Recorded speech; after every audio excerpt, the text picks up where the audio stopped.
Peggy 16. SEGA. Total War combines turn-based strategy gaming with stunning real-time battles.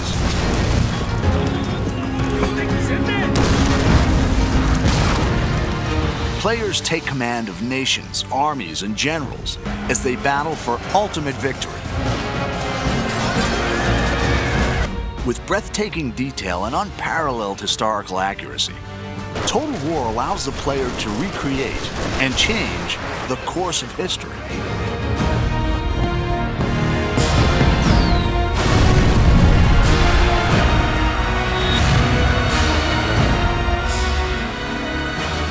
In 2011, the award-winning Shogun 2 offered new AI, streamlined controls, and a host of multiplayer features.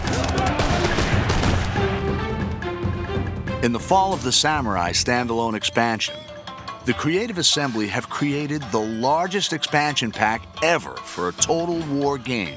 It's taken us into areas we've never been to before with Total War. It's getting closer and closer to the modern era. I think it's exciting because it's the latest any Total War game has ever been to the modern day, the closest any Total War game has been to the modern day.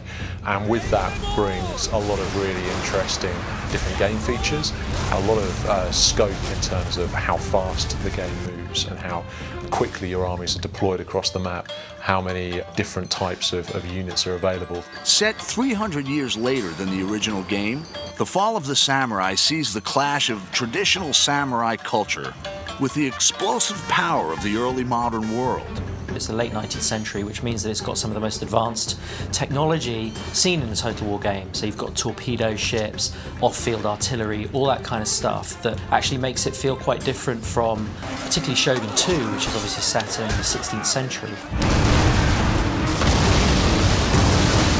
This industrial age is the most recent period ever covered in a Total War game, offering new game mechanics to please and challenge fans. I mean, Japan actually started to build railways in this period or slightly afterwards. Railways on the campaign map have quite important strategic influence in that they allow you to move armies incredibly quickly. So as you capture more and more of the territory of Japan, you can move your armies around very effectively, and it's really important for bringing your best troops to the front. Fall of the Samurai doesn't require the original Shogun 2 game, and easy-to-follow tutorials will show new players how to command the action. It's a standalone expansion, so it's not a game add-on as such, in that you need the original game in order to play it, but it's a fully standalone version of the game itself. The game begins with the Boshin War in 1869, a dramatic turning point in Japanese history. The ruling shogunate is trading with the West, allowing new ideas to change Japan.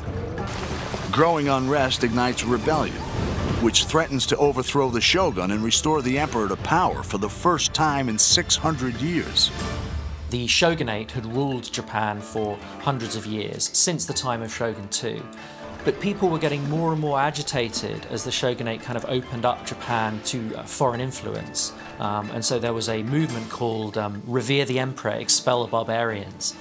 And it eventually sort of boiled up into full-blown rebellion where whole domains rise up and try and overthrow the shogunate. The player chooses a clan and decides whether to remain loyal to the shogun or to fight for the emperor. Every clan has their own unique strengths and challenges, civilian, diplomatic, or military.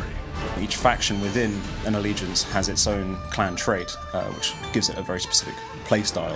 Like you might have one who is more open to modernization or trade, in which case they'll have access to cheaper modern units, more money from trade with Western powers, or you may have some who are just the opposite. In the next trailer, we'll find out how the campaign and the real-time battles have been reimagined and redefined.